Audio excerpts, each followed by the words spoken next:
There we go. There it is. Good evening. We are back. I guess Good you're evening, back. sir. You're back. I didn't really go anywhere. Yes, I am back. I was out of town last week and now back into the swing of things, doing my thing. We are at episode 19 of Cardboard and Cold Ones. I think it's really gone by very fast. It feels. You know what, Sammy? I was trying to think because I watch when the thumbnail goes up. I kind of keep an eye on it. And I'm like, so how many? We've had gaps in between, but that's been several months now at this point in time. We are almost at 5 months. Yeah, 5 months of 5 months worth, and we had to skip some weeks, obviously. Yeah, as you mentioned, for the holidays. Right. But we have a very special guest. He's new. He's fairly new to the community, and if you haven't watched any of his videos, there's one in particular that he mentioned, and I mean, this if this happened, this makes him like elite up here. A famous ball player, very charismatic in his time, hit on his wife in front of him. Boog Powell hit on his wife, and absolutely incredible. We can, if he wants to share more, he can, but let's bring him in. Jay from Jay Average Vintage Collector. What is up, man? Hey, guys. How's it going? Very good, Jay. How you doing, my friend? I'm doing really well. I'm excited to be on. I'm happy for the invite, so I'm looking forward to this. So this is your first live, correct? It is my first live.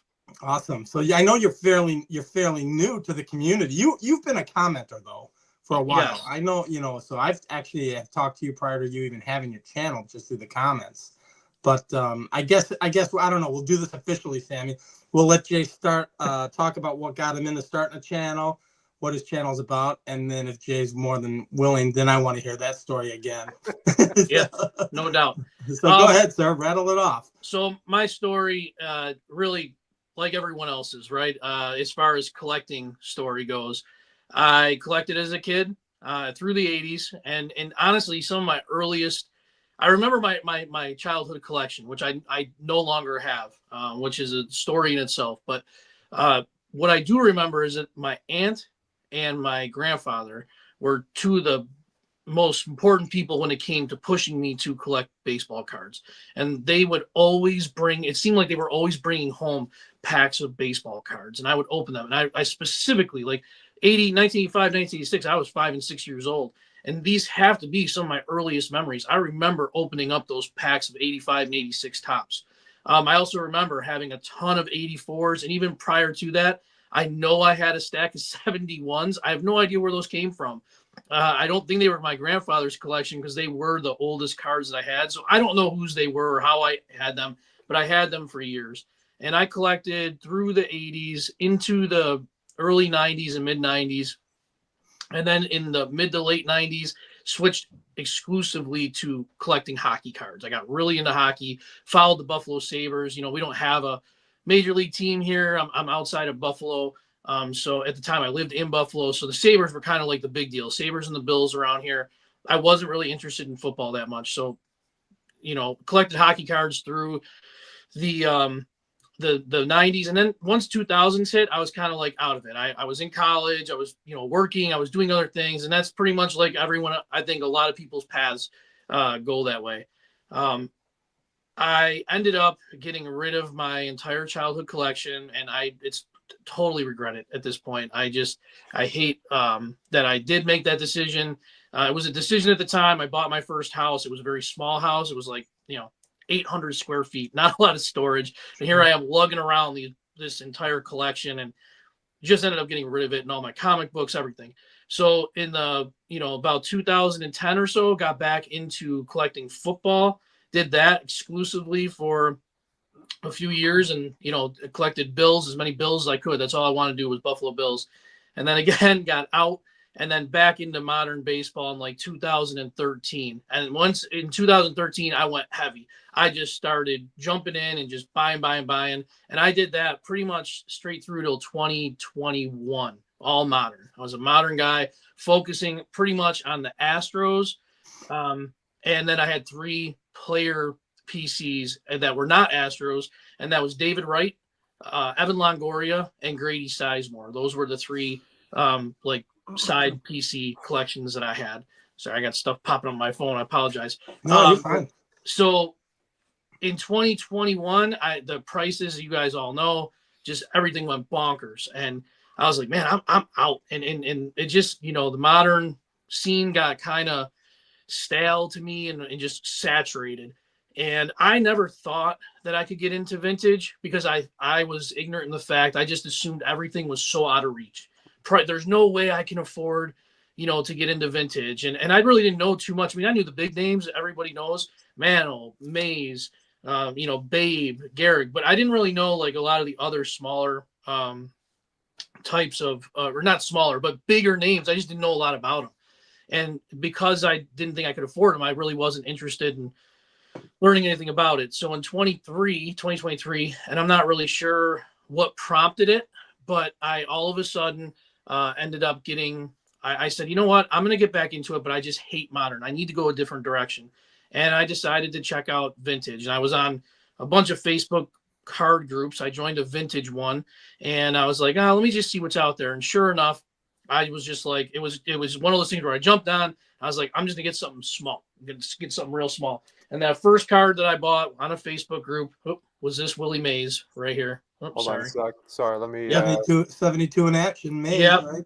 Yep. And I bought that, and I honestly didn't. It was just like an impulse buy where I was like, I'm just gonna buy this, this card right here. It's a Willie Mays. Never thought to myself I would ever have a Willie Mays or any vintage card. So I was pretty proud of that. And I remember dealing with the seller, and I was like, man, I'm so excited. Thank you so much and he was just kind of like, yeah, okay. It's not that big of a card. It's no problem. Welcome to vintage. And I was like, oh, this is cool. And then I went just started like a wild man. I was just on eBay and I was buying. I had no direction. I was just like, I'm going to build a collection. I don't even know who these people are. Some of these people, I'm just going to do it. I'm just going to have vintage cards. And I started watching YouTube because I was like, I gotta slow down. I've got to find some focus here. And I went onto YouTube and I just started finding channels, and I started watching people and then interacting with them. And the interaction part was probably the coolest part about it, because it was like, here I am talking to these people with these amazing collections and amazing cards and just talking shop, which I had not had the opportunity to do. I don't have a lot of friends that are here that collect baseball cards. They have very few. Maybe there's a couple, but they're just kind of they don't collect the same way as me. They're still both kind of into modern, so it wasn't really a way to compare what I was getting into. And I was so excited. I was like, I just want to share this with somebody. But I learned so much just from watching channels, and then finding other things out there. Like I started seeing some of the, and I know people hate the term, but the oddball stuff, some of the, those sets, like the Cons wieners, like you see the set and you're like, what are Johnston's cookies? And you're like, man, what is this stuff? This is just crazy. Like there's so much out there. It's not just the cards. So I really started to turn a corner last year and really take this pretty much notebook. I'm kind of old school. I keep a handwritten notebook and I list all my wants down, and that list changes all the time, so that notebook gets filled up quite a bit. I'm not filling it up with checking things off the list. I buy very slow. My budget is not a very large budget, and honestly it's just I try and buy sometimes a card every 2 months, but that purchase is only going to be like $25 to $50. Sure. I attend 2 shows a year. They're local shows, really small, like 40 tables. And there's only like a dozen, not even a dozen. I'd say maybe like 10 vintage tables. And so those are the tables I'll kind of go to and make some purchases. But again, nothing crazy. Have you considered potentially broadening your show, like going to the Philly show or going to Strongsville or anything in that nature? I am already booked a hotel for Strongsville, so there we go. Strongsville this year. There we go. I'm really looking forward to that. And my sidekick, my wife, is actually coming with us. She does come to the shows with me. She's not a collector, and she doesn't really know too much on baseball, but she sometimes will sit here and watch these with me. And so she's learned through me some of the stuff. So she's usually off in the bargain bin and she's just rifling through stuff. She'll come over to a handful and say like, hey, look what I got. And I'm like, all right, cool. So I'm looking forward to having that second set of eyes with me At the Well, shows. you'll have about 70 sets of eyes with you. Right. So Sammy and I both went last year, and you've probably seen it on all the channels, and what a phenomenal experience it was. And it was more of hanging out with each other, getting to know each other. Yep. It's not a tremendously big show. No, that's the thing is that I loved I love Strongsville for the fact that it's a smaller show and you really get to see everybody. Yep. It's impossible. It's really impossible not to. Right. I mean, probably 70% of the knuckleheads in this live or in this chat are going to be there. I see Warren's going to be there. I know Hodges 1455 is going to be there. Matt's going to be there. I'm just looking through. I'm like, oh, they'll all be there. So, you're going to get a great chance to really blend in with the community. It's a phenomenal experience. There's a lot of things being planned too, which is going to be a lot of fun. Yeah, I know. I think Warren might have a little bit. I won't speak for you, Warren, but I know he's had some ideas that he was kind of tossing around, maybe talking to Chris and stuff. So I'm definitely looking forward to meeting people like in person and actually like I'm gonna probably nerd out a little bit, right? Like it's be like, oh, these people I've been watching for 2 years, you guys are like celebrities to me, it's just kind of like, oh, holy crap, I can't believe I'm here meeting you guys. But and as much as it might be a small show, it's gonna be the biggest show I've ever attended. 70 tables, is that what it is? 70 tables about? Yeah, that's like double the size of the shows that I will attend. And honestly, it's going to be so much more vintage than I'm used to seeing. That's what I'm really looking forward to. Yeah, it's simply all vintage. You'll see very little modern. I know I saw your last video. You were kind of diving into the Redmans. Do you dive into pre-war at all? I do not. And initially, I was when I first got into vintage, I was like, oh, I'll never be able to afford vintage. It's just not in the cards. And now I'm kind of like, okay, I'm into vintage, but I don't know if I'm gonna be able to really afford the pre-war. But you can. Yeah, I can. But my focus right now is still so broad that it is. I don't want to like bog myself down even further. I'm just starting to finally like settle down and be like, okay, this is what I can't just all the time be like squirrel. It's just, it can't. Yeah, you can. That's what I am. That's exactly what I am. Yeah. So you sound a lot like me. It's definitely a possibility, but right now I've got some cards on my list that I really would like to check off my list and then make some headway on some projects that I have going. So. Right. Oh, there you go. There's Brent. He's another Astros guy. Yep. So. Yep. I've emailed with Brent back and forth. I'm a big Houston fan representing tonight. I think I'm the only Northeast Houston fan around. Maybe, I don't know. So I guess did you want to show anything before we get into the Boog story? Is there any cards you wanted to show? I have a whole bunch of stuff out. I guess I can start with the Boog, and that'll lead us into a Boog, right? Boog, yeah, fire away, my friend. All right, hold on a second. I just gotta track it down here. All right, so I'm a big Boog Powell fan. This is I showed this in one of my videos. Oh, let me get this glare. 65. There we go. 65. Well, this light's playing. There we go. There you go. 65. PSA 8. And like I said, I'm the average guy, right? The average collector. I don't you guys just told you. There's a lot of stuff. I don't spend a whole lot of money. Not on one particular card. I will spend money in bunches, but I don't really like to put a lot of money towards one card. So I look for the deals. I got a really smoking deal on that. He is one of my favorite players ever. Probably the first non-mainstream vintage, player from that time period that I kind of decided to learn more about.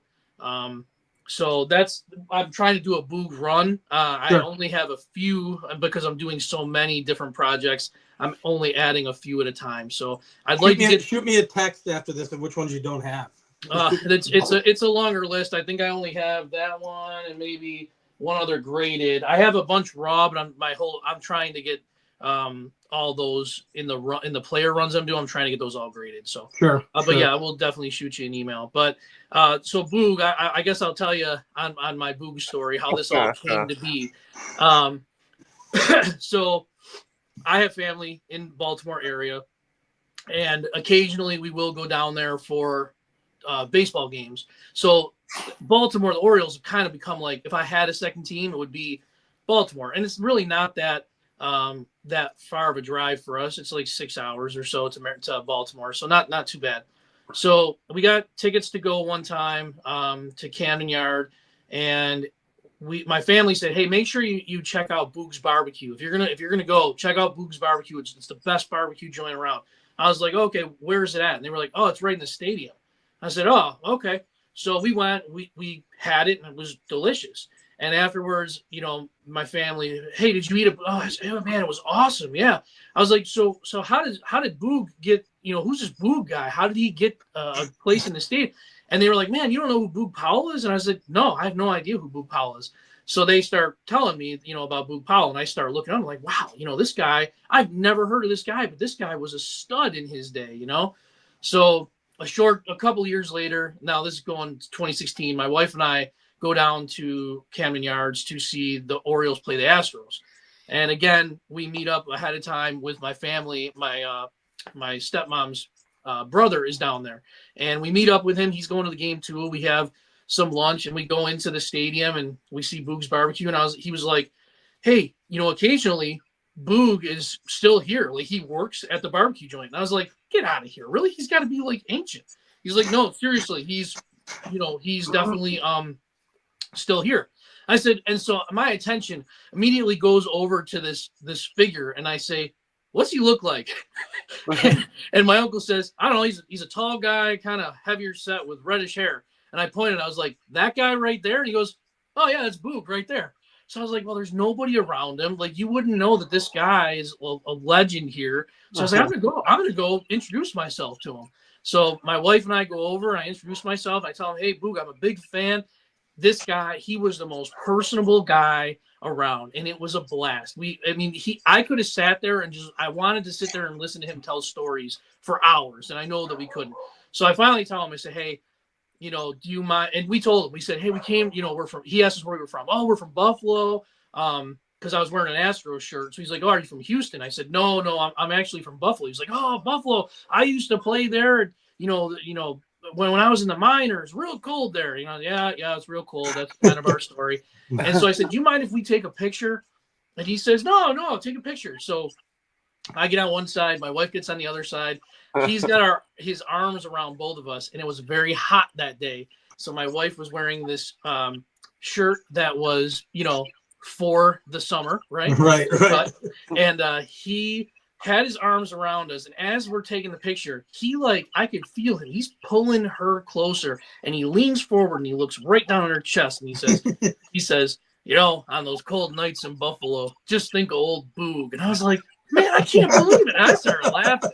And I think that's pretty much when if you look in my picture on my channel, my thumbnail, that is the picture, and I'm laughing, and I think he might actually be looking this way, and that's kind of, that is. Sammy's gonna call it up now. Yeah, and that is it. That was that it was good. It was great, and honestly, we became even bigger fans that day. And I said, "This is a guy that I wanted to collect. He was funny, personable. You've never known that he was a guy that was hitting 40 home runs a year. He won a couple of series, So it was cool. So he's kind of like my go-to when it comes to collecting. That's the run that I want to complete first. I'm happy that I got to meet him, and really good time. Is it shifting you to become an Orioles fan? Well, I'll say, growing up in the time period that I grew up in, Ripken was, a fantastic, player. And I used to really like watching him. And honestly, he had a ton of cards out there, right? Like every set seemed like he had multiple cards in almost every set growing up. So I would go ahead and grab, I just kind of became a fan of his. But yeah, I would say that I'm shifting to be an Orioles fan, but nothing's going to displace the Astros. I'm an Astros fan first and foremost, and that's going back to my days, early '90s, Biggio and Bagwell. I loved watching those guys play. Killer Bees, and even in like the midnight, like early '90s, Killer Bees of Biggio, Bagwell, and man, now I can't think of his name. Bell, maybe Derek Bell, maybe. I can't even think right now, but it was always like that rotating B, and then Berkman came in. And it was right? Just, yeah, they will always forever be my favorite. So you're a big fan of the '05 White Sox then? That was a sad year, and I already had to listen to this one when you guys had Brent on last time, and relive it then. But yeah, I'll tell you what, it was that was a pitching duel right there. I mean, it was just it was something else. Yeah, it was fantastic. It was a lot, and what cracks me up is they're not two real popular teams in Major League Baseball overall. It was one of the lowest watched World Series on TV. It was. People, they don't follow the White Sox or Houston. Those, they'd much rather see the Dodgers and someone bigger like Dodgers and the Red Sox or something like that in the World Series. But and if I remember right, I'm pretty sure like the NLCS at the time, we played St. Louis, and it was like a knockdown, drag out fight. Like it was a really tough series. So yeah, because I'm a Cardinals fan. I was hoping for that White Sox Cardinals World Series. Everyone was asking me who you're rooting for. Yeah, my first team's White Sox, so I have to. So yeah, Cardinals got enough. White Sox need more. So Biza Jizza is asking, does Jay collect Nolan since he's a Stros fan? I do have some Nolan cards, and I have one. I have a few, some good ones. And actually, the most money I spent on a card was it was $150. That's on a single card. That's the most I've ever spent. And that was in 2020. And it was on a Nolan Ryan Diamond Icons auto, which I'm not going to show today because I have an episode coming up where I'm going to show that one. But I did bring a Nolan card with me today. And this one I think is just super cool. And this one, it's numbered out of 10. It's more of a modern card. But it is. Oh, booklet. Yeah, it's a booklet of Clemens and Nolan Ryan. And I love the old school color on the Ryan one. Right. Put that one back up there. But it's just awesome. And I actually won this on a Facebook group. You want to call whatever you want to call it, a Raz or whatever it is, $11. I bought one spot and I won it, and that thing is just awesome. So most of my Ryan stuff is modern.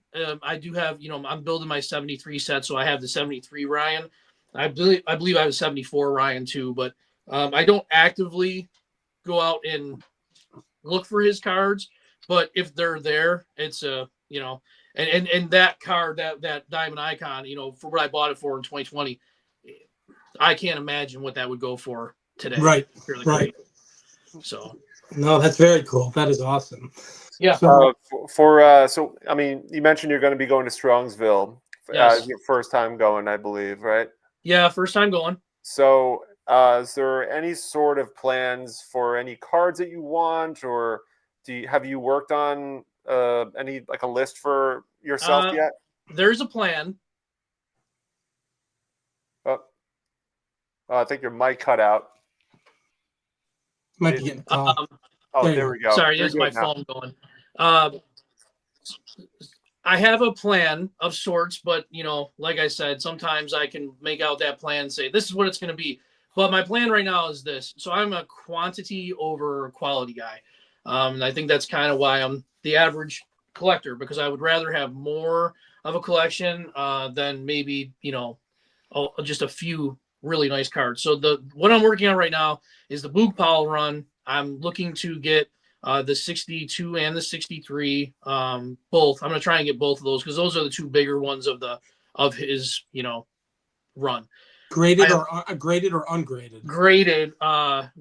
Everything graded for the player runs. So you might most likely find him ungraded at Strongsville, I would think. Even if I do that, I'm not opposed to sending it out to PSA. My local card shop sends a monthly PSA bulk out, so I usually go through them, and they've taken really good care of me in the past. So I'm not opposed to that. Do you prefer PSA over SGC or CGC? Or I used to think, because just watching, the PSA was the way to go. And I tried my luck with purchasing raw and sending the PSA. And I must not have the grader's eye because everything that I think is really going to grade out really well doesn't typically do that. And I actually have an example of that if you want to see. So This one was kind of the one that really kind of shocked me. So I do love one of my favorite sets besides the 1973 is the 1960 tops. I really just enjoy the design. And what you and Billy Ball game. You and Billy Ball game. Right. Well, I was going ahead and buying a ton raw, and I was like, I'm going to do this this way. I'm going to buy it raw. I'm going to send it in. So I just started buying a bunch, and I sent 5 of them in. And I knew they weren't like mint, but I expected maybe like a 3 or a 4 back. And this is before I was like, I'm looking at channels. I'm like, oh, you got to get a 6 or a 7 or 8. And that's just not. I was trying to be something that I was. I was like, oh, you know what? Grade now doesn't really bother me too much. But I did find a really nice example. This Orlando Cepeda. I sent this in, and it was really sharp looking to me. I thought that it was pretty well centered. I mean, again, maybe I don't have the grading eye, and it was a really, sharp looking card. I thought, in my opinion, and it came back, and it was the highest graded of that bunch that I sent in. Everything came back at 2, and the Cepeda came back at 3. And I didn't really know it, but honestly, these days, I look at this card, I'm like, it's a fantastic 3, and I'm proud to have this 3 in my collection.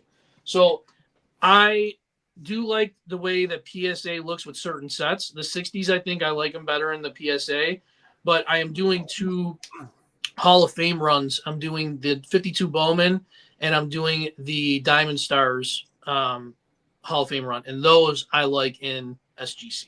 Okay, and you're doing every Hall of Fame player in the Diamond Stars and in the 52 Bowman? I'm trying to. That's a big conquer. That's a bit. So this one, but I'm not looking for high grade either. So there's Rick Farrell. Man, this light's killing me. Rick Farrell in a 1 Hall of Famer. It's a really nice looking card. I don't really. The back's got some stuff on it, but I really enjoy this set. I think the artwork is really fantastic in this set. I love the way it looks in this. And honestly, this is an eBay find. I bought it for $38. And I don't think that you can beat that. I will say with those 2 sets, regardless of grade, there are some big hitter cards in those sets. And so going to Strongsville, I'm looking to kind of like, I'd love to find myself a Lefty Grove from the Diamond Stars set there to check that one off. And I know that's a tough one to get, and it'd probably be the most money I've spent on a single card. But I'm looking to make a splash with one big card from either of those 2 sets, and then the rest of it is really going to be focusing on maybe the player runs and anything else that like catches my eye. Sure. What about the Hornsby? That's a big card out of the Diamond. The Hornsby is a big one. But you know what? Honestly, there's so many just nice looking cards. I don't have a favorite one from that set. So I think I'm just going to try and, see what's there, which probably everything is going to be there. And it'll be an on the spot decision where it's like, maybe I'll get the Mel Ott, or maybe I'll get the Hornsby, or maybe I'll get the Lefty Grove. Like there's so many from that set that I think it's just going to kind of be like a game day decision for me. Sure.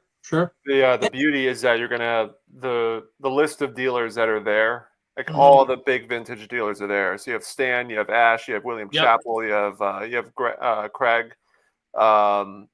Tim Payne. Tim Payne, yeah. I mean, the list goes on. So it's I mean, I've talked about this with B Roth because we went last year together. Mm-hmm. You don't need the whole weekend for it, but I mean. It's an easy. It's probably one of my probably the best show as far as navigation goes. Yeah. And presentation and the way they arranged it. The first time they did it in the ice rink too. Right. The previous year they had it in the Best Western. I think it was the Best Western conference, like that ballroom. It was in that first room, Sammy. My understanding is I think the mayor's on of Strongsville, Mr. Missouri. He's in the chat. I think the get together is going to be in that room now because it's getting so big that the room we were in is too small. So I mean, I got to give a lot of credit to the guys the people that organized, like the people that are behind the Strongsville card show. I have to give them a lot of credit because to kind of the logistics to go from that to the ice rink and to have it really go smoothly. Right. Hats off to them because I mean, logistics when it comes to changing logistics like that on a whim, knowing the demand is going to be a lot higher, to be able to hit it out of the park. I mean, they did such a good job, and I'm really looking forward to what they're going to have this year.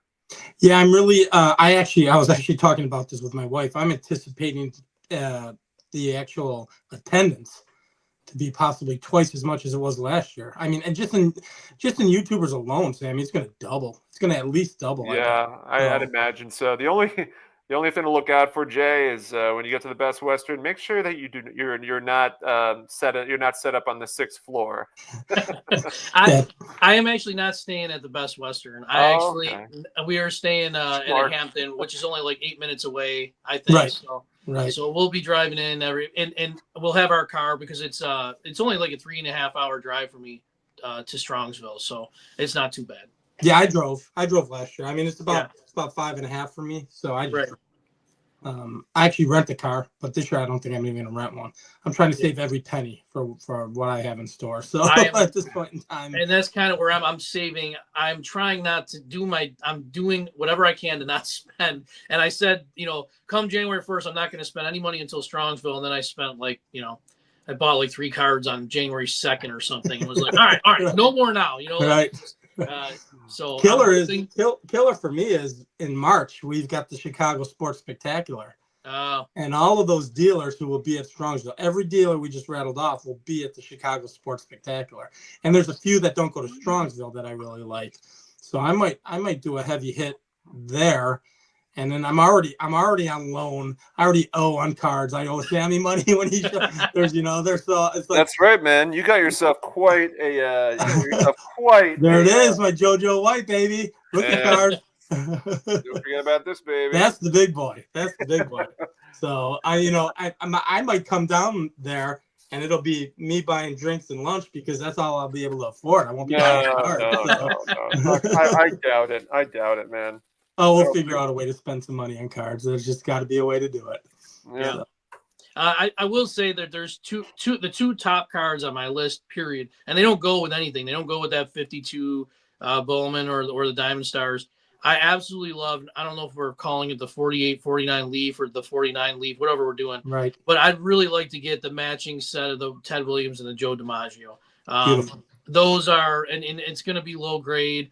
But I don't even care, and honestly, buying at a place like Strongsville, because there's so many well-known vintage dealers there, I think I'd be comfortable buying a raw one if I were able to get it cheaper. But I don't even know if a raw one would go cheaper than a graded authentic. You know what I mean? Like it's hard to say. It depends. It depends on the dealer. But again, I know you said you've got your wife set. You're going to have 50 guys there. Yeah, who have the knowledge to say, that's and so it really is, that is the bonus.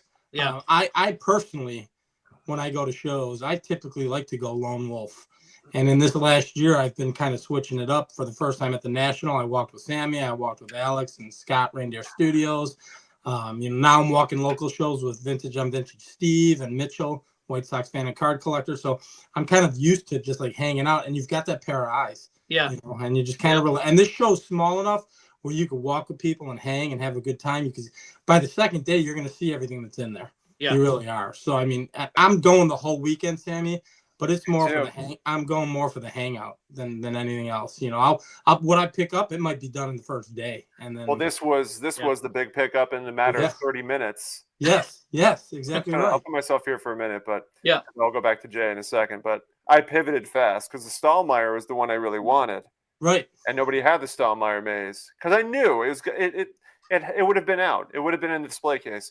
So then I quickly pivoted and I'm like, I really wanted to get into Bazooka. I might as well get the first Bazooka card possible. So it really I think when you were buying that, was I buying this? Right next to you? We were both at Chapel's table at the same time. And I ended up buying my Ed Walsh T206. So yeah, I mean the same dealer's out of Indiana, so he's at a lot of the Chicago shows. He is quickly growing as a vintage favorite dealer in this community. At least. I know Ash is big, but William does a great job.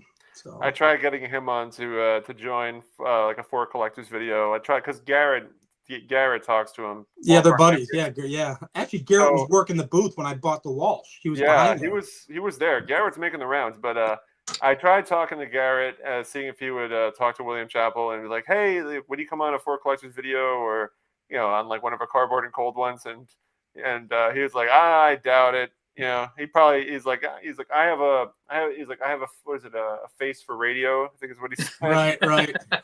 I'm like, I think he was concerned about his accent. Really, I don't know if he was concerned about his accent coming through. I don't really know, but I mean, he's a wealth of knowledge. That's the guy you want to have on, like, but maybe down the line. You know who might do it, Sammy, and he's really personable? Tim Payne. Tim was very, when I was at the Chicago Sports Spectacular, I didn't really talk to him at Strongsville, and when I had some solo time with him, he was very personable. He might be a guy who'd be willing to do it. So maybe we'll reach out to him at Strongsville, ask him if he wants to jump on a Thursday or something. Yeah, that's possible. Just we'll see what we can work out. I mean, I didn't do this though, Sammy. Before we jumped on, I don't know how many subscribers Jay had. So are we pumping them? Like, is he getting some? Do you know how many you had before you got on, Jay? I think I had 104. Okay, so I'm gonna refresh the page. You're at 111 right now. Yeah, I gained some. Nice, sure. Man. So let me do that, because I haven't shown the page. I showed the page for 2 seconds, showing the Boog Powell, the thumbnail. But let me show the page as well while we're at it. Hopefully my computer doesn't freak out, because it's been freaking out lately whenever I try to generate too much. All right, hang on a second. It's not doing it. There we go. We get all of us there. Perfect. So Jay's page. Like I mentioned, I mean, Jay, you mentioned that you're still like you were kind of like you're commenting a lot on other people's videos, and then you jumped in and creating content. And honestly, for after 6 videos to be already over 100, I mean, that's incredible. That's huge. Well, I appreciate those words, and I really, honestly, I really try and interact as much as possible. And if anyone leaves a comment on my videos, I make it a point to try and respond right away. And if I watch anybody's video, it doesn't matter. I mean, if I watch anybody's video, I am always leaving some type of comment. And I think that's just kind of, for me, that's the way that I've done things, and kind of just been able to connect with people. And I'm very fortunate to, have the support that I've found, because and when I first started the channel, my first video, I said that one of my 2025 goals was to get to 150 subscribers by the end of 2025. And I'm just, honestly, I'm taken aback by how I think you'll get there. I think you'll get there. I have no doubt. I had no idea, and I still, like, actually I just did a video the other day and everyone was saying, "Hey, congrats for getting to 400," and I didn't realize I got to 400. I'm like, "Oh, thanks." That's awesome. I'm like, "Thank you." I was doing talking about something entirely different. I'm like, "Thanks, man, appreciate it." So it's a fantastic community, as you know. I think I remember, Jay, did you reach out to me in a chat before you had the channel? And I thought you said, "I'm thinking of starting a channel." I did, and that was I think right before Christmas. I was like, "Hey, I'm thinking of starting a channel." And then you were so supportive. You were like, "Dude, I will totally help you out. Email me. We'll definitely connect or whatever." And then, like, the holidays got crazy and went by, and then January hit, and I don't even know what happened. I was just, my wife. Actually, I do know what happened. My wife, as part of, so I'll get into this real quick if you don't mind. No, go ahead. So my wife, for Christmas, and I covered this in my first video, she got me this card. Again, she went out of her man, this light is just playing really big fits with me. All right. 65 RBI leaders or home run leaders? That is the home run leaders. Yeah, you got the mantle and the Boog on there. And so my wife is, like I said, she is not a card person. She went out of her comfort zone. She was, having a lot of anxiety, trying to find me a gift, because she was like, "I know, that the only thing you really want is card." I was like, "I don't need anything else, man." This right.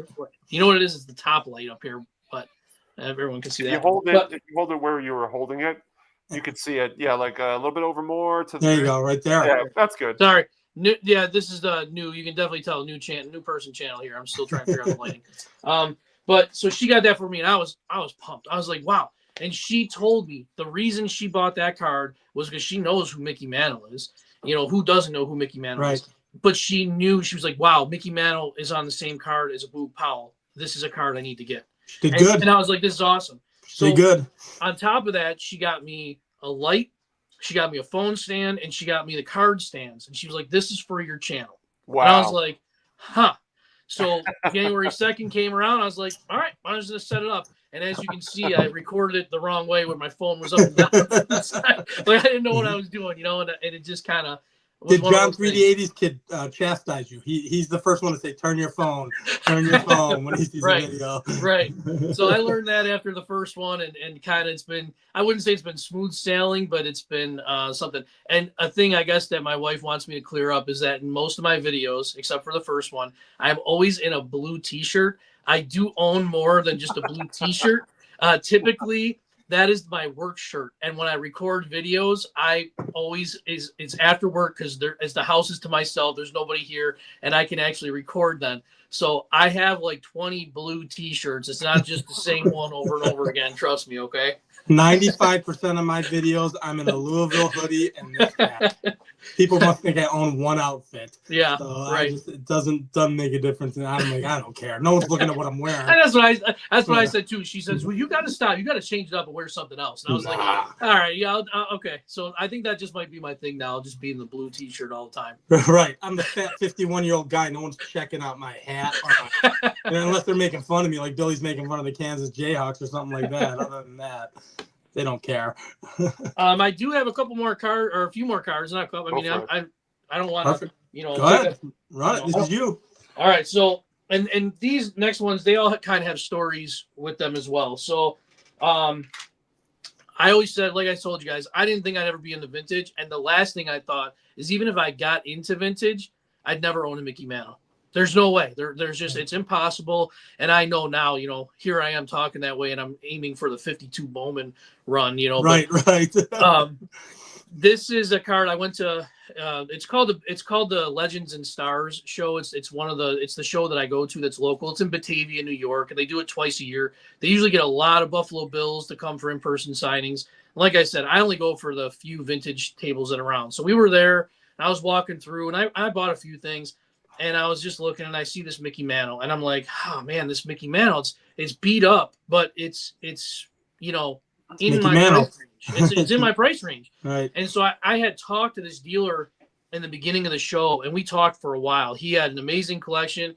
He was really, really nice guy, and you know, just kind of giving me some advice. It was my first card show where it was my first card show. I think it's just not something that I normally do, and he went ahead and said, you know, I said, "Can I see that Mickey Mantle?" He said, "Sure." He says, "It's beat up, but it's real." And I was like, "Yeah, okay." So I take a look at it. So I bought it raw. And he actually he worked on the price with me and went down even, you know, lower than what it was. I took it to my card shop. I sent it out to PSA to get graded, because that's the only place that they send things to is PSA. And I was thinking it's going to come back authentic because there's writing on the back. And to my surprise, it came back at a 1.5, which I was more than happy with. Yeah, so you got the 1.5 with the mark designation. Yep, with the mark designation. And the only thing that's where the writing is on the back, it's supposed to say he has hit 15 World Series homers, and somebody must have updated it, and they wrote 16. That's awesome. That's part of it. That's cool. That's the mark on it. That's cool. I thought it was really cool. And like I said, I was like, man, I have a Mickey Mantle in my collection, and I never in a million years thought that I would own a Mickey Mantle. So that kind of like got, you know, the door open for me, and I really started to like then focus on, if I can get a Mickey Mantle, then I should be able to get, you know, all these other cards. So that was, you know, just a small story there. Now I do collect, you know, I do still have modern.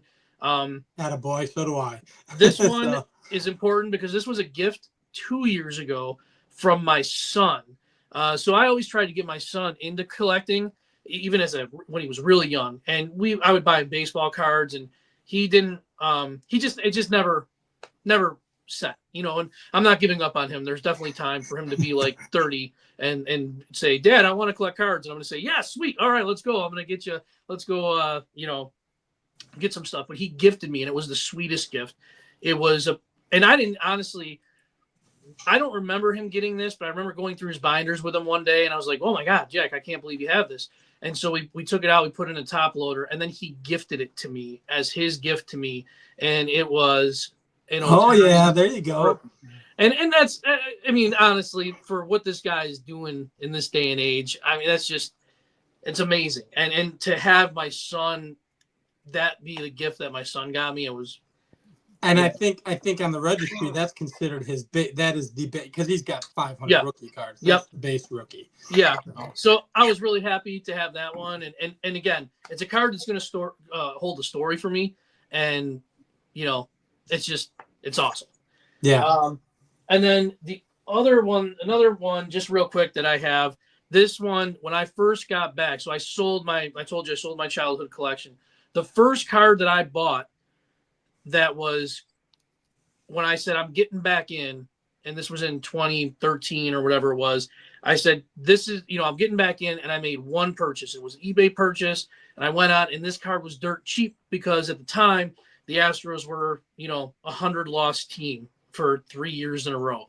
And so I know a lot of people are gonna not, there's not people that just don't like this guy because of what, there's. Is it Altuve? Thing. It is Altuve, and it's his rookie card, and it's an auto, and it's got a relic, and it's numbered to 99. But I was so happy to get that card. And back then, I mean, Altuve was a nobody on a nothing team, and so this was the first card that I picked up, that started me on the path to collecting again. So that one is gonna, mean something to me for a really long time as well. I would tell you, I don't think it's a stretch that he's probably getting in the Hall of Fame. So yeah, it might take some time, but I think I think he's getting in. I think he's getting in. So yeah, at some point maybe. I'm not going to hold my breath on that, but you just never know. I did bring out a couple. This one for your White Sox guys there. I bought this in his prime. Let me take it out of this. This was during his prime. I didn't pay a lot of money for this. I won this one in a Raz as well, but it's Luis Robert. Little Lou Bob. Yeah. And I've got a lot of Lou Bob. And this was, when this card was selling for a lot of money. It has since, I think, just dropped drastically. But again, it was him and your guy on the Astros, Alvarez, were like the 18, the hot topics in 8. Is it 18, right? And aside from Otani. Yep, so, the 18. Yep. Yeah. It was, honestly, it's when I get cards, I very rarely get rid of cards. I have a tough time letting them go. So once they're there to stay. What else I got here? I should say what would make me happy is one day Andrew having a channel. That would be cool. Or at least getting to see him someday, maybe someday. So, but go ahead, sir. I know you're going to. Sammy, here's one for you. I got this one. My local card shop. I thought it looked really, really good. That was a 65 Willie Mays. It's way off center. But it doesn't really bother me because I didn't have too many Willie Mays. And since I had that first one, I was like, I got to get another one. I'm going to get, I don't want the inaction. I want an actual card. But then I was so excited to get it. I was like, yes, I'm buying it. And I got home and I turned it over and there's all this writing on the back, including somebody's name at the top. But again, stuff like this doesn't really bother me. So what? Yeah. Yeah. I'm just happy to have it. It's arguably, I'm like going through all the Mays cards from the 60s in my head right now. Mm-hmm. It's arguably probably like my favorite 60s card. I would say the 1960 Topps is up there. Yep. But that one is pretty. I love the 65. I mentioned this when you submitted the Boog Powell for the start of the week video, that the 65 card, the pennant, steals the show. Yes. Yes. And the different colors. How they chose purple for the Giants, I don't know, but it works. Mm-hmm. Yep. I don't know. I can't explain that. I agree. I agree with that. I love his 62 All-Star. His 62 All-Star is a great looking card. And I wasn't a huge fan of the 62 set, but that image of him is phenomenal. And if you can get a 62 clean, 5, 6, you're going to pay up for it, but they look so good. They just look fantastic. Yeah. I mean, these are cards I don't really have, and I don't want to say they don't have meaning, but they're on my list because I enjoy the card and I enjoy having a representation of that player in my collection. So I'm not looking to get every Willie Mays, Yeah. There's some that I like more than others. And if by getting one, it might cancel out or at least bring down the priority on getting another one. Because I've got a Willie Mays. I got a 65 Willie Mays. I like the 60, but I'm not going to go out and run get the 60 because I already have, the 65. And there's some players I don't have any cards of. So I'd like to just that's kind of like the way that I'm going with that. Jay, that is exactly how I started. That is exactly my thinking. That is exactly what I do still to this day. So even I'm doing the 56 Topps Hall of Fame run. So the Jackie was on my list. I ended up buying the 55 off of a friend of mine. And now Jackie's taking kind of a back seat because I'm like, all right, I got a Jackie. Right. But now I want a Rogers Hornsby, and now I want a, Lefty Grove, and now I want this, and now I want that. So Jackie's kind of, although I'll probably will before Strong's will probably end up getting this 56 just because I want to. But of course I'm not supposed to be spending money, but I will, and I'll end up getting it probably in March at the Sports Spectacular. I'll pick one up. And I am definitely behaving myself. I've gone 3 weeks now almost without spending anything, so I'm happy about that. I think I'm on the right track. Oh, this is the best I've behaved, and every time, and this is literally in my lifetime of collecting, this is the best I've behaved the last several months. And in that time, I've kind of worked on a couple deals for some really big cards. The Jackie, there's a potential another one. I bought the Red Man off of Sammy, not a huge card, but a big card. Yeah. And then I'm working on a real big card that's the top of my list that I might have lead on and a lockdown on. But so now I'm just saving. If I've got lockdown on them, I got to pay for them. So that's kind of where I'm at now. So. Yeah. I still think this is the best maze. The maze. Oh, the Coke one. Yeah. That is, and it is a card, Sammy. I know you keep saying, I don't know if I'd call it it's a card. And it is my favorite maze of all of yours. I think it's the best. Although, you know what? That Burke Ross is pretty nice. I didn't get to say congratulations to you. Oh, thank you. Yeah, that's pretty nice. I mean, they've used that photo on a bunch of different cards, but yeah, man, it's a nifty card to add to the 52 maze run, I guess you can call it. I'm definitely looking forward to your new episode there, Sammy. I caught the first episode of the your new series there earlier today, and so I'm looking forward to the Coke, the Willie Mays Coke one for the next episode there.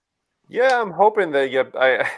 It's kind of silly, I guess, but I emailed the press, what do you call them? The like PR? The marketing person at the PR person at Coke? Yeah. I mean, I emailed them. I mean, I kind of expect them. Like, I'm not going to hear back. I'm not. Who's this? This dope emailing me about old Coke stuff. But we'll see. I mean, I've only found really one article about it, and it goes into just details I think a lot of us already know. Mm-hmm. But maybe somebody at Coke who's been there for 50 years probably. We'll see. No, that's cool. That's cool. I mean, and it's funny because it all kind of ties in together. Yeah, I know you had mentioned, well, I've got the 65 Mays, so I'm not really hot for him. I'm looking at those players I don't have. I also tend to look for, which falls into the quote-unquote oddball category. I look for the deal, like we all do, right? So I need a plain days DiMaggio. And DiMaggio comes at a premium. But there are cards out there that are less expensive. Like his 39 Gaudi Premium, beautiful card, is a little less expensive. The 48 Blue Tints, a little less expensive. And then I'm really on the kick right now because of my pre-war pusher, Aaron. The Wheaties box. The Wheaties look good. So there's a 37 Series 6, and you're talking $200-300 for plain days DiMaggio stuff, and I'm hip to that, and I'll buy it raw and I'll keep it raw, and that's it's my first plain days DiMaggio card or box or whatever you want to call it. So I look that route as well. What other, I want a Hornsby. What's the cheapest Hornsby that has an awesome image? You lured Aaron out. Aaron was probably in the chat just waiting for Wheaties to be mentioned. Did he say something? Or? Well, yeah, he just. Oh, there he is, Wheaties. There he is. He popped up in the chat. Right. So, he's the pusher, and I get about 50 chats from him a day on cards I need to buy, and I'm like, what I'm trying to save, and he knows I'm trying to save. So I'm like, he's definitely wearing me down. I've been watching a lot of his channel lately, and he is not kidding. He is the pre-war pusher, and he's not pushing, but I'm just like falling in, and I'm going, oh, I gotta watch more of this. This Oh, is I tell you what, I picked up some of the Gaudy wide pens, and I jumped on his campaign. I picked up the Appling and the Ducky Medwig. I got them ungraded for like under $40 each. They were like 30 and $35. I got them graded. They both got, I think it was a 4 and a 3.5 or something like that. I'm like, these are, this is pre-war stuff and Right. Hall of Famers, well-known Hall of Famers, and last guy to hit the Triple Crown in the NL, Ducky. So that's cool stuff. A lot of cool stuff. Jay, Mike Good is suggesting that you get the paper fold from 1967 at Boog. It's a great photo of him. I will have to check that out. Noted. And Orlando is saying to stay focused. I'm trying to lead you in a 50,000 path, and Uncle Orlando's going, stay focused, Jay. No, collect it all. You want it all. Collect it all. I'm going to need a handler. That's what I'm going to need. I'm just going to need a handler that's just like, no. Right.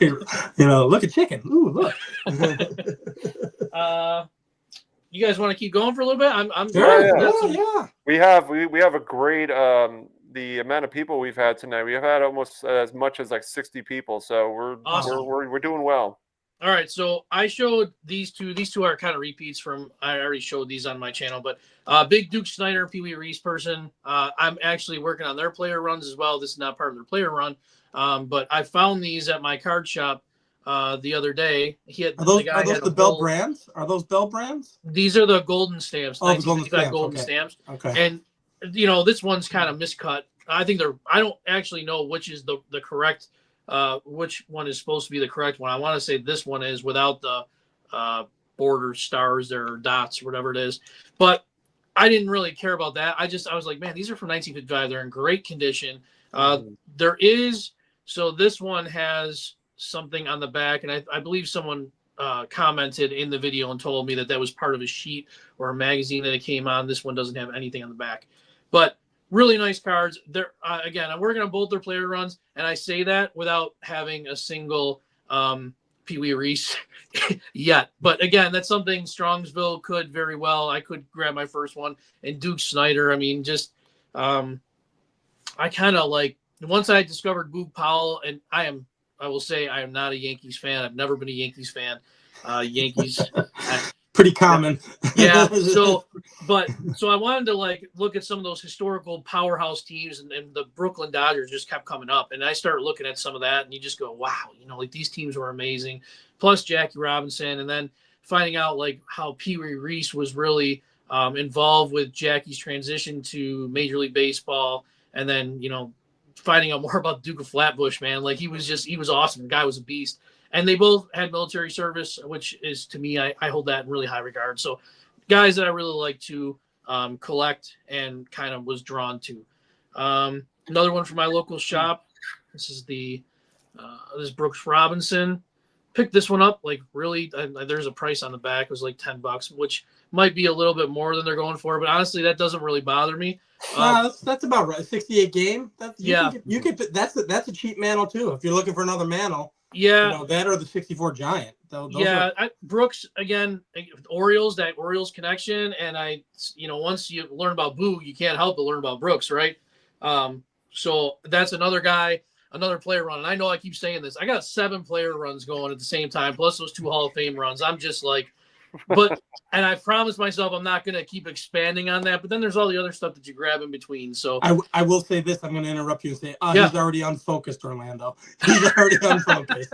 He's got 9 projects going. There's no going back. I'm definitely just being. I can't really if that might be my focus. That's my baseline is 9 projects going. Right. This Denny McLean, I picked this up. This is rookie card 65. I picked it up at the Legends in the Stars show. It's got a really bad wrinkle in the top corner, but I only paid $5 for this card. I mean, and it's Denny McLean. I mean, it's awesome. There's nothing wrong with it other than that wrinkle, and to me, it's in my collection and it checks a box. I'm just ecstatic to have that, to own that card. So that's awesome. And you can see it if you get really close. You can see that crease and that wrinkle. Yeah. Don't explain the flaws. Just explain the card. Yeah. Mangini will love you for that. Yeah. It just doesn't, Chris from Missouri. I've never met Chris. I've never spoken to Chris, but he was in the Sunday Conversation with Greg a while back. I want to say 3 weeks ago. Greg from Midlife, and he, Chris said something. He said, celebrate what you collect.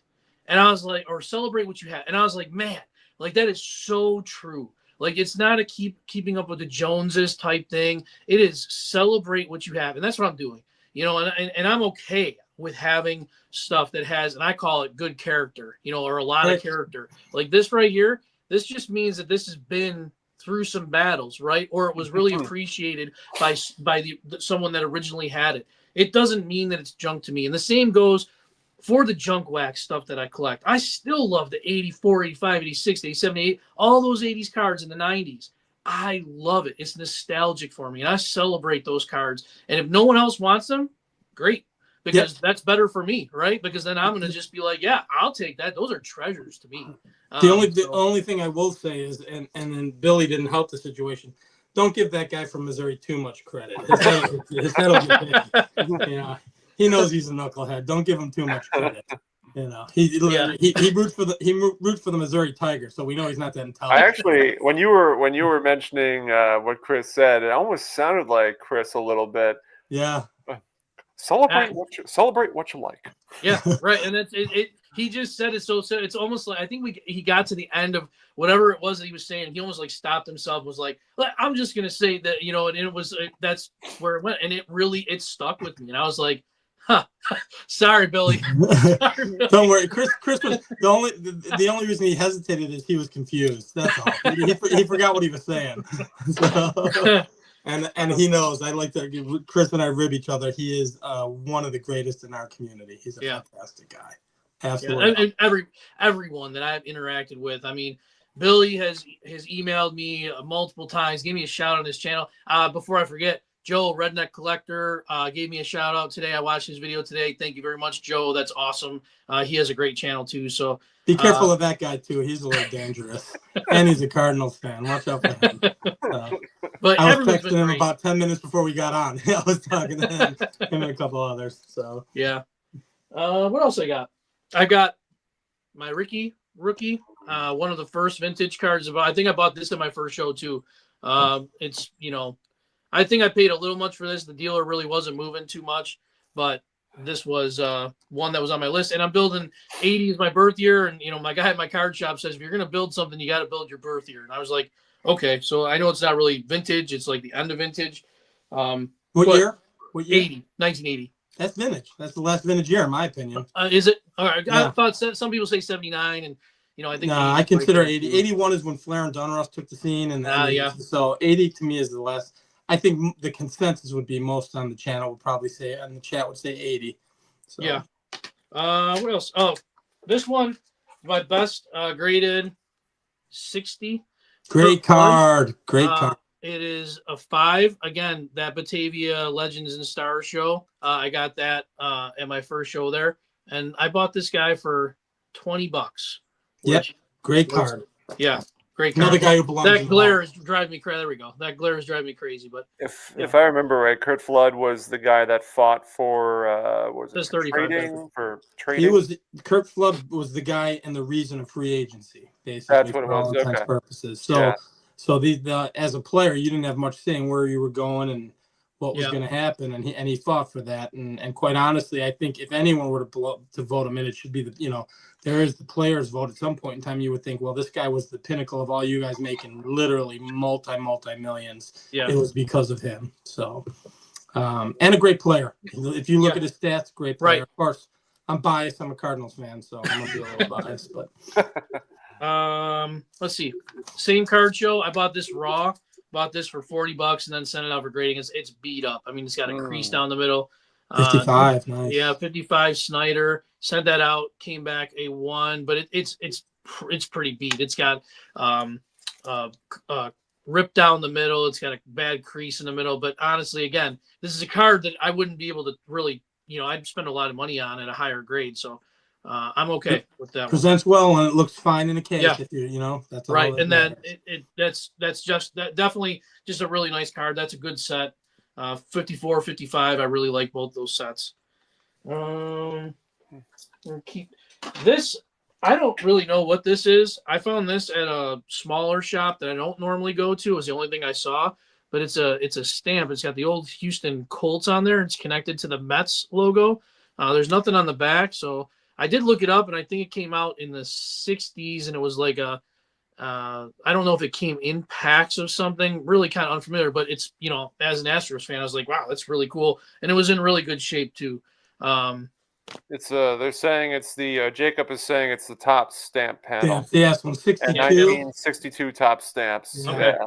Yeah, I thought it was really cool. Just that logo is great. Just some history there. But a couple more that I pulled out. Brooks, we talked about Brooks earlier. You probably should have pulled that Mets portion off, though. You could probably chuck that away. Listen, if I had to pick a New York team to root for, it's going to be the Mets over the Yankees. So I'll just keep it on there. I'll put my hat down all the way. So love that card. Yep. Love that card. Love it. When we go on vacation, I always will try. We travel a lot. That's one of the things that we really enjoy to do as a family. But wherever we go, I will always then, once we decide where we're staying, try and figure out where the closest card shop is, and just be like, hey, let's stop in here. So that was actually from Cavalier Cards in Charlottesville, Virginia. Okay. I've been there a couple times because we do go to vacation in Gordonsville quite a bit. And that was the guy in there is really nice. He does some Whatnot stuff. He's the guy that told me about Whatnot. I had never been on Whatnot before until he told me. And he was going to put that on his Whatnot channel. And he was like, well, if you want it now, I'll just sell it to you now. So he sold that to me at a really decent price. That was a 6, really off center. And he sold that to me for $35, which I thought was a really good deal. I love the logo on his sleeve. Yeah. It is I have the same card. Yep. I just think it's awesome. Here's another example of just a really great eye appeal, lower grade. 69 Aaron in a 3, but I mean that is just a sharp looking card. I mean, even color on the back is vibrant. Yeah, right. That's my wheelhouse. 3, 4s, and 5s. I bought this raw at a show, local show, really small show. It was like at American Legion or something, and sent it in for grading, and came back as a 3. I wanted to, if you don't mind me asking, is there getting back into vintage? You've kind of going in a variety of directions. Yeah. Is there anything in particular that you're like, all right, there's this card that I really want, and I'm willing to pay a premium to get it in a way that I want? I think that I would be willing to do that for the DiMaggio and the Williams, the 49 Leaf. I have considered that if I was to walk into Strongsville and I saw one that was just amazing and at the right price, and knowing that I had saved my entire year's budget for that show, even though I'm a quantity over quality guy, I would have to stop for a minute and say, this might be my chance. This might be the shot.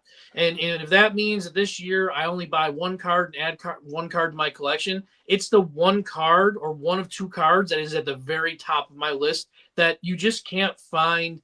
I don't want to buy it on eBay. Right. I want a card like that. I want in my hands that I can see it, I can look at it, I can feel it, and buy it that way. I don't think I'd feel comfortable paying for that. And that's a big part of the reason I don't pay the high premium, because I don't like to spend that much if I haven't had it in my hand to take a look at it. Sure. And the fact that I only have a couple of shows around me, and they're smaller shows, I'm not going to see that kind of stuff come this way. So I think that one, or those 2 cards, and the other one, honestly, that I would consider is the 55 Koufax. I would give that a big consideration too. And you can find that card. I've seen fantastic examples of that card in a 2, in a 1.5. My 56 man was a 1.5. I mean, you can find fantastic examples. You just got to, that number doesn't mean squat. It really doesn't. No, it really does. It took me a while to figure that out. It took me a while to accept that fact. And I honestly think that was from watching a lot of the channels on here where it was like, listen, it's the eye appeal. It is the number just doesn't mean anything. And I think Mangini says it over and over again. He'll cover that thing up and say, oh, the number doesn't mean anything. Oh, he doesn't like graded cards? I didn't know that. I thought John was a big, I thought John was a big graded guy. But I thought he I loved just PSA. it took me a while, like the between the celebrate what you have and there were just so many of those small little things that people say where I was like, yes, this is what's making it more fun for me. This is what's giving me more options. And I'm not looking to flip any of this stuff. I'm not looking to cash it in. I am looking to just have it as part of my collection. And that's really it. It's important to me. It's not really important. And even if I show a card and people are like, man, that thing is just a raggedy, piece of whatever. And it's like, well, yeah, it is. But you know what? I have it. And so I think for most collectors themselves are going to understand at looking at other collectors that just having the card is that. Vintage collectors, I think, are that way. I think some modern collectors are, if it's not a PSA 10, it's Well, then nothing in vintage would be worth having then. But the novice person who enjoys baseball and doesn't know anything about that, they're going to see a Ted Williams card and go, "Ooh, that's Ted," or a DiMaggio card. Oh my God, a Ruth card and go. So it's just I'm the exact same way, Jay. We're very similar. I don't sell cards. I don't flip cards. Everything that hits, I give them away on my channel once in a while, and that's about it. Yeah. If it hits my collection, it's in my collection, and I want to organize it in a manner that kind of makes sense for when I'm gone. Let my kids deal with it. I don't want it to be a complete mess. But other than that, I'm not looking to size down. I'm broad like you. Yep. I have an attention span of a fly. I think Warren D said that earlier. I move around and I collect. My running joke is when walking the floor with Sammy, looking for a 56 Jackie at the National. I didn't find any that I liked. I'm like, check out this 41 double play Ted Williams. Like, well, were you looking for it? I said, I am now. I like it. So right. So I bought it. I'm like, I like it, and I ended up, that was my first Ted Williams card, so that was cool. But we think a lot alike in that manner. So there's no wrong way to do this. At the end of the day, there really isn't. I'm sorry. Go ahead. No, I was just gonna say there really is no wrong way to do it. I've been definitely like the shiny thing. My wife and I went away to a small place, that's really not too far from us, but it's beautiful. It's in the mountains. And I told her, I said, hey, there's an antique mall not too far from here. We got to go check that out. And she's like, what? Is it cards? I was like, that an antique mall has cards. Come on, let's go take a look. And so we went through and we walked this way. It was gigantic. It was on a Native American reservation. So we went through and I walked through and so I found something. I was hemmed and hawed, and she was finally like, listen, how many times are you going to come back to this case? You want it, buy it, get it. So I said, all right, well, I'll just carry it around. And then we're walking, and this was shortly after Pete Rose passed away. And she said, look at this sign. And it was a sign. It was like in a stall. Like the antique mall had glass cases that you had to get into with a key with a worker. But then there were these stalls that just had stuff around. And there was a big sign written in Sharpie marker. And it says, check out bat. Pete Rose just died in all capital. And I was like, oh my God, like what is this? What are you talking about? So I see the newspaper clipping and I'm like, oh, it's a newspaper clipping about Pete Rose just passed away. My wife says, no, there's a bat. And I said, there's a bat? And she says, yeah, there's a bat. And so I went over and I take a look, and sure thing, it's a Pete Rose, it's autographed, it's inscribed, it's got like an inscription on it, it's got the JSA certification. I take my phone, I check it out, it's legit, it's numbered. And I was like, I don't even collect memorabilia, but honestly, what a great addition to a collection.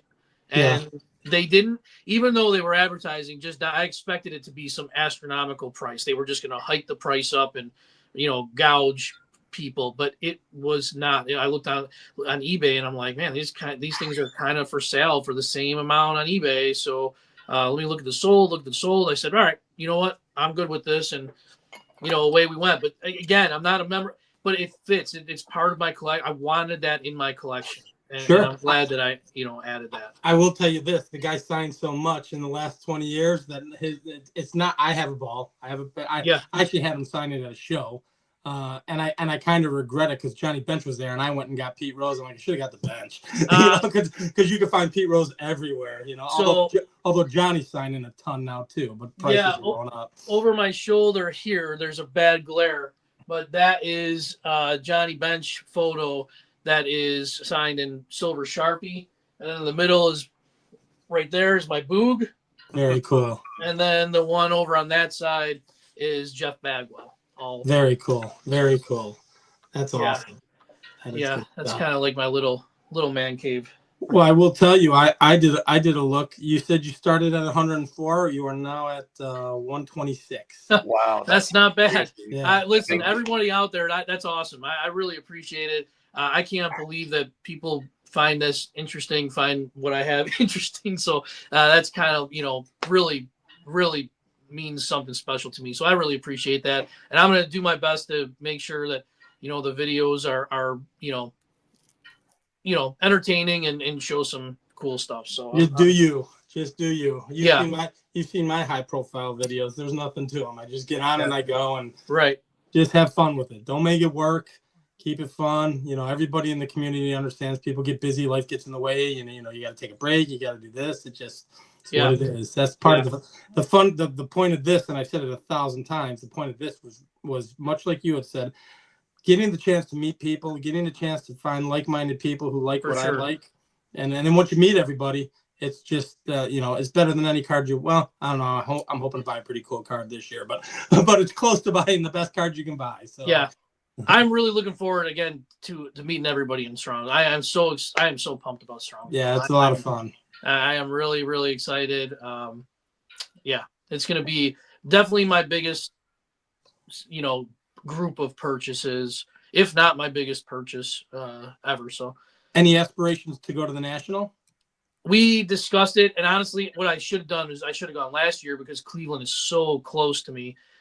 Chicago's a little bit more of a drive, but I don't think I could do both shows, in the same year. Sure. Like I said, with the budget that I have, you start to include, staying in Chicago is probably just a little bit different than staying in Cleveland as far as like the rates on the hotels. So, yes. Or not Cleveland, Strongsville. So it's. But if you're driving, you can find affordable rates that'd put you 10 or 15 minutes out. In Chicago, you can. It's my hometown, so I'm excited. I got 3 years of I'll be everybody's limo. I think I'm already committed to picking Sammy up at the airport. So I think that it would almost that's awesome. I didn't even know that. I thought I said if anyone needed a ride and we were on a live, you raised your hand. I'm like, okay. I think that it would almost be overwhelming for me because if 70 tables is the biggest show I've ever been to, I feel like I would be like totally overstimulated at a net and not be able to concentrate on anything and just walk out and just go, I don't know what just happened. Yeah. And I don't know. Anything. I don't know if you know, Sam. It's going to be bigger in Chicago. They're opening up both floors, so it's going to be on 2 floors this year. Well, as long as they have air conditioning. Yeah, no kidding. And some cell phone reception. I mean, Jesus, can we get that fixed? It's ridiculous. That was Mangini's shtick years ago. Yeah, that was his gig, wasn't it? I think so. Yeah. Yeah. I will ask you guys on about Strongsville though. Any tips, like is the reception inside okay? Will I be able to rely on the Wi-Fi to look at my phone to do like comps and stuff? Yep. Or should I? Yeah, it's a small show. Yeah, it's a small comparatively, show. I mean, I think there will be more people this year than last year, but even like not even to the magnitude of like a national or things like that. So yeah, you should be fine as far as being able to, if you need to look up prices or something like that. Yeah. And it's going to legitimately be everywhere you turn, you're going to see somebody So I mean, it's going to be every 5 steps. It's just going to be, mobbed with the community. And I see Ash's in here. Just go to Ash's table. Everyone will be standing around Ash's table. Yeah. I was wondering if that was Ash. I assume it is, right? I assume it is as well. So like it is the Ash. Yeah, right. That's a dealer we need to get on, Sammy. I videotaped his booth at the Chicago Sports Spectacular. He said, "I don't want to be on it." I said, "You're not going to be on it." That's midlife territory, man. I can't. Oh, that's right. That's right. That's turf wars, man. Right. That. He might be under contract. Right. He's under contract with Captain Midlife. I don't want to mess that up. Yeah, man. No, but Ash is great. I've purchased a number of cards off of him. I think I was wondering, like, if I had to go through my collection, like to sort out who I bought who like what from, that'd be an interesting take. Because I've Yeah, never I really can't. stopped. I never really sorted. I never really like I keep track of my purchases, but I've never really looked at like what card came from where. I should do that. I would say, and you know what? A lot of mine, because I even before I started my channel, I was shopping with Chapel because he's like when at the Sports Spectaculars, he's like he's the first table in, Ash, and oh sorry, yeah. I mean, when it comes to Chapel, at the National last year, Chapel's table was insane. I mean, yes, so he sets up at the Philly show, and I think he brings out a strong inventory no matter where he goes. But when it comes to the National, all bets are off. He had a display. I mean, when it comes to the unique and rarities, that's right up my alley. So he had a whole display case, and I know Jason saw it. But I was like, he had the Coca-Cola Maze in there. He had Stoudemire's. He had a bunch of stuff.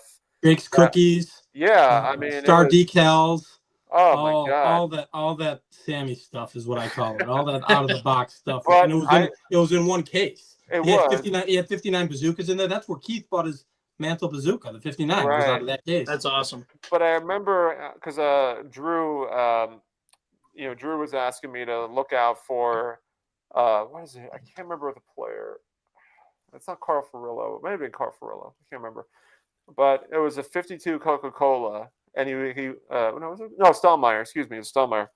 And so I looked inside. I asked Chappell if he wouldn't mind me taking a look. I looked through the stack, and all of a sudden there it was. I took a picture for Drew, and then Drew ran off and came right to the table and beelined it pretty much. Right. It, so, Drew. yeah. Okay, Yep. because there's a couple. Well, No, yeah. he also got his 49 Williams at the National. He did, so man. 49 He killed it. He absolutely killed it. That thing is beautiful. Absolutely Yeah. beautiful. I think that I remember because I think it must have been the 49 Williams that when he got really, because I was literally beelining it over to another table, and I hear him from out of the distance like Sammy. I'm like, oh, I was like, hold on a minute, I'm sorry, I gotta, and I guess he was looking for somebody to share it with immediately, and I had like certain priorities I had to take care of for like another table. And was that prior to Pinkerton, or was Pinkerton done already? no, the Pinkerton was done. That one was done. Okay. Yeah. That was another first 20 minutes of the show deal, wasn't it? And I could have done it in New Jersey, which is right. You saw it months closer to home. But it's kind of funny because it ties into the Redman tobacco that you were showing in one of your videos. Pinkerton and the Redman tobacco are tied together in history, so it's a cool connection there. Yeah. Oh, that's another one. Matt got a kick. Yep. Yeah, I love him. Absolutely love him. Matt got an awesome card at the National. You got the 29 cash and Ruth, and I got to see that happen. I got to see that go down. It's always fun to see deals happen in the moment. Right. I mean, it's just a lot of fun, and if you could be a part of it in any way, it's just and that's the thing people don't understand. This community creates that, and I've said it a couple times. I get excited when people are getting big cards and I'm there. Now, the only one who's just bonkers out of this world is when Petty was doing it. He had a whole goddamn crowd around him, and it was a madhouse. I'm like, all right, I'm going to step back. But he was buying cards that people might not ever get in a lifetime. So yeah, several of them. So yeah. So well, yeah, it's a lot to look. I mean, definitely a lot to look forward to. Strongsville. I actually, to be honest, I'm looking. Not to discredit Chicago, but I'm looking more forward to Strongsville just because. Again, it's easier to see everybody because you don't really get to see everybody at the National. I mean, at the gathering, at the get together, yeah, it's great, but it's tough as far as trying to see everybody. Sometimes it doesn't happen, but Strongsville is pretty much a certainty. Oh, I'm telling you, Sammy, the National's in Chicago, and I'm looking more forward to Strongsville. I will spend more money in Strongsville than I will in Chicago. I know I will. And you'll also deal with less traffic as well. That to me is a big deal. Yeah, I mean Strongsville legitimately is in the middle of nowhere, so I mean just kind of do your thing and have a good time. Everyone's stuck together almost. So it's one of 4 places to go eat, and then you go do your thing and all hang out together. So yeah, I'm really looking forward to it. I'm definitely excited. Get my feet wet at a different type of show. So yep, that's awesome. Is Jason hosting the YouTube get together? I saw that from Scott Stukes. Stukes, man. I kid you not. At one point in time, I talked about it with my wife, and then when I told her the numbers, she said absolutely not. I'd actually talked about, hey, maybe I should just have it at the house. And she's like, well, how many people would that be? And I said, I'm guessing 70 or more. And she said, no way. And I said, all right. How big is the backyard?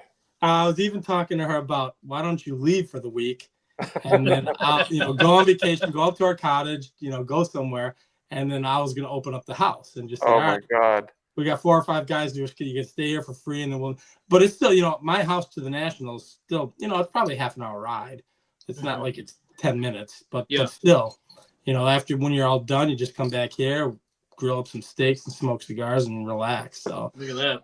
So that could be in the works, but I'm doubting that's even. She actually told me, she's like, get a room. She's like, go get a room in Rosemont. And I'm like, all right, because that's where it is. And where you're staying, are you staying in the same hotel, Sammy?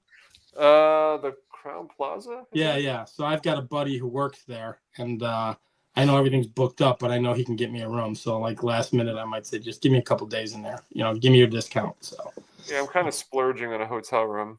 I probably shouldn't have, but you want to relax. It's long, Sammy. I was beat to hell.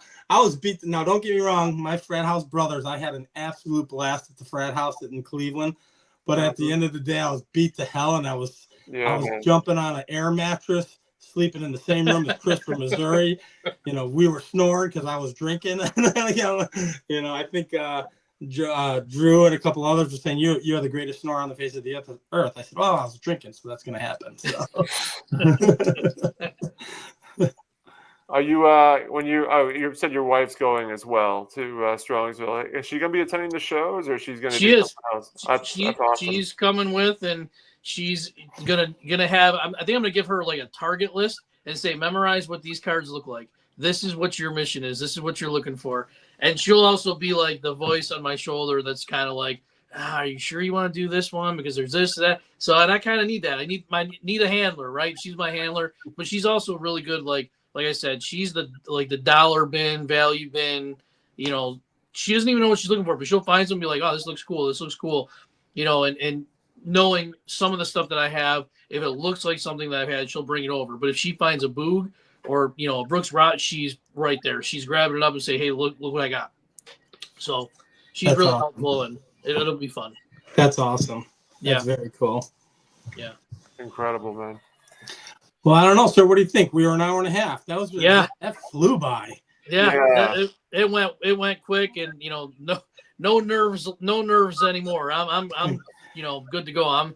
This was a lot of fun. I had a blast. This was great. So I really appreciate you guys inviting me on and getting out there, and I can't believe we had 60 people in a room at one point listening to this. So that's awesome. Now you can jump on all the lives. Now you can jump on anybody's channel. Now you're familiar. It only takes one. We're finishing with 43, so that's hell of a feat. Really cool. Impressive. Really cool. Impressive. But cool, man. Well, listen, I appreciate it, Jay. I'm glad that we're able to kind of help the channel growth a little bit. Yeah. And it was great to kind of hear your story as well and hear about your collection, the showcase of different cards, Boog Powell, and really and we're looking forward again as well to meeting in Strongsville. So that's for sure something we're going to look forward to. Yeah, for sure. Yes, sir. All right, everybody. Well, all right. Everybody have a great night, and we will see you next Thursday. Have a good one, all. Go Bills.